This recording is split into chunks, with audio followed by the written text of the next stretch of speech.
Yo creo que echar la culpa en migración no es justo, porque sí es verdad que hay gente que ha venido, se adapta perfectamente y no genera ningún tipo de problema. Y hay otra gente que, siendo de aquí, también generan problemas, tanto y más que otra gente de fuera.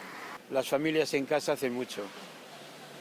En casa, pues muchas veces se aprende lo que se ve. Sobre todo la falta de trabajo. La falta de trabajo. El hambre, la necesidad hace a la persona cambiar totalmente. Donde hay hambre y donde no hay dinero, pues te tiras todo por montera.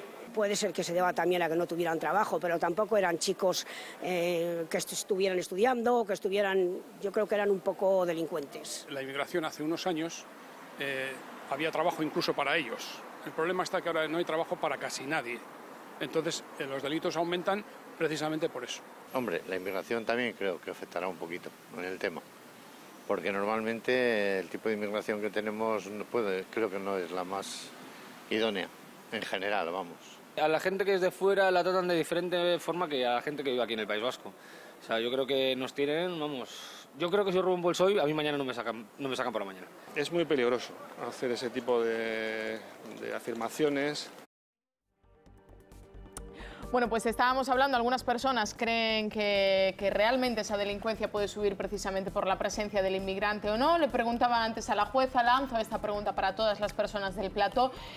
Muchas personas dicen, cuando alguien de aquí delinque, que vaya a la cárcel, si es alguien de fuera, que se vaya a su país. Juan. Bien, si es bueno, como ha dicho Ruth, en el caso de que sea un extranjero sin residencia legal, sin la documentación, sin el permiso de residencia, el propio Código Penal prevé que se sustituya la pena por la expulsión. Entonces, eso está previsto en el Código. El propio juez, al dictar la condena, lo debe sustituir por la expulsión, siempre que sea una pena que no sea superior a 6 años de privación de libertad. Sí. Lo que sí quería decir que desde mi punto de vista la mayor parte, hay que mencionar que la mayoría de los inmigrantes que están viviendo en nuestro país cumplen con la ley. Yo creo que es una minoría. Y yo sobre esto, cuando se habla de la proporción de inmigrantes, de extranjeros que delinquen en relación con nacionales, yo creo que tampoco no se puede hacer una comparación total. Primero, porque la mayor parte de los inmigrantes que vienen a España son gente joven, y la mayor parte de la gente que incurre en actividades delictivas es gente joven. No se puede, el número de ancianos españoles nacionales es mucho mayor que el número de ancianos extranjeros. O sea, hay una serie de parámetros. Luego, para mí también la labor de prevención con personas que vienen a nuestro país y que además muchos de ellos, la mayoría de ellos están ayudando, están trabajando, están haciendo trabajos que probablemente no queremos hacer nosotros, ¿no? Ayudando a personas mayores, trabajando en labores de hogar, etcétera, y actividad de construcción cuando se construía aquí. Pues como digo que, sin embargo, tienen también unos riesgos de cierto desarraigo, les falta una apoyatura social, familiar, sí, con la que nosotros contamos. Entonces yo creo que ahí la labor social, la labor de prevención, de la educación, de servicios sociales es muy importante, trabajar con estas personas. Ahora, déjame, totalmente de acuerdo. Ahora, la percepción de la sociedad, que a veces está distorsionada, pero tiene criterios. O sea, si dices los inmigrantes, no, la gente no tiene miedo a los chinos, a ningún chino, en ningún lugar de España. Y trabajan mucho. Otra cosa es que el niño está ahí trabajando todo el día, no se sabe si trabaja o no, pero está ahí metido. Me guste más o menos. Yo no veo a ningún niño chino que juegue, salvo que sea adoptado. No veo ninguno en un parque. Pero chinos, o sea, nadie va por una acera y se encuentra con dos chinos y dices, ¿me atracará? No, ¿por qué? Porque no pasa. ¿Porque tienen trabajo? ¿Porque es otra cultura? ¿Por su religión? No lo sé, o sea, esto nos lo tenemos que plantear. Bueno, hace un momento la jueza no lo ha encasillado, ¿no?, al ciudadano chino en ningún sitio. Bueno, no digo que no haya un chino malo, claro.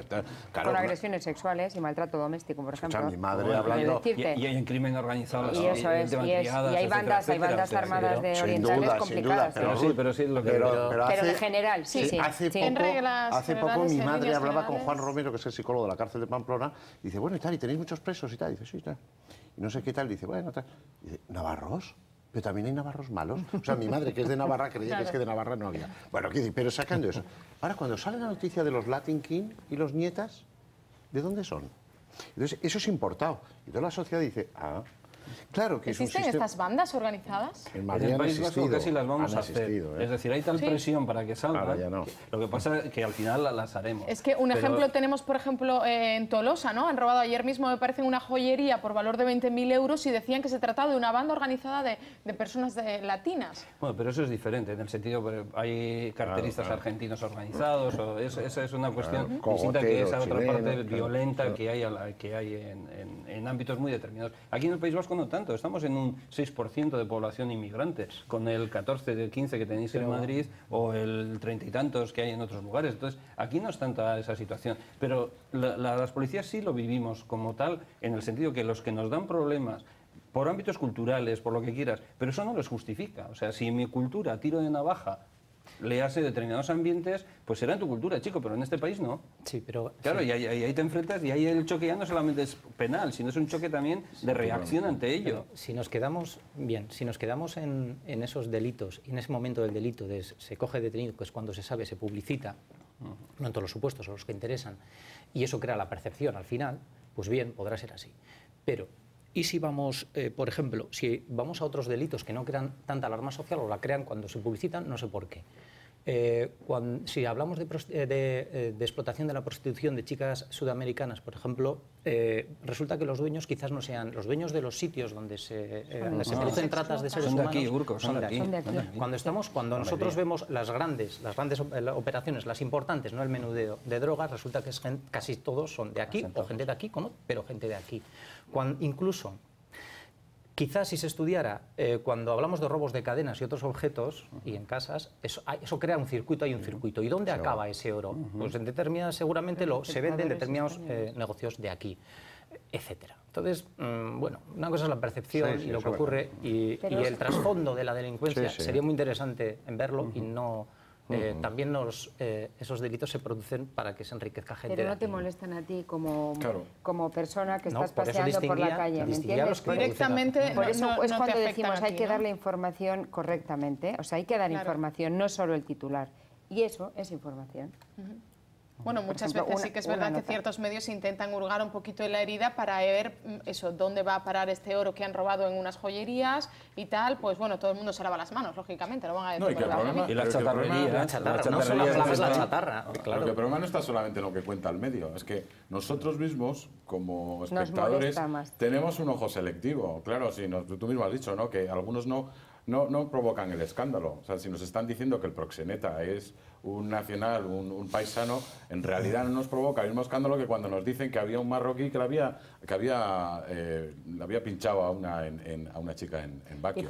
No nos produce el mismo escándalo, entonces claro. Que tampoco te toca de cerca, que a una prostituta no la traten correctamente y vulneren sus derechos. No te toca a ti no te toca. Igual te toca, como está pasando en Cataluña, porque están ejerciendo en la calle y yo como ciudadano que vivo al lado, sí me molesta. Ahí sí vamos a regularlo. Ahora, mientras tanto no. El cliente es de aquí. Claro. El cliente de la prostitución, el cliente de la droga es de aquí. Entonces, claro, es delito, pero por otro lado, la sociedad, bueno, oye, hay una cadena de prostitución en Australia que cotiza en bolsa, es de lo más seguro. No ríes, es que es verdad. Se queda una alucinada. Pues, ¿Y las drogas? Estaban ustedes hablando hace un momento de las drogas. ¿También puede ser un factor para incrementar la delincuencia? Para determinados tipos de delitos, sí. Aquí ahora mismo un problema gravísimo que tenemos, que son las agresiones, las lesiones, se denuncian o no, es con el cristal, con la metanfetamina. El uso de metanfetamina, o lo que se llama el chacolí, la droga vasca, que es el speed, el sulfato de anfetamina, claro, son estimulantes muy potentes que generan un descontrol y una agresividad muy alta, con lo cual pues aquí tenemos una serie de problemas en un tipo delictivo que es asociados a lugares de esparcimiento, ocio, discotecas, discobares, con peleas, a veces peleas muy graves, o sea, y en otros casos que llegan a urgencias y me he caído por la escalera,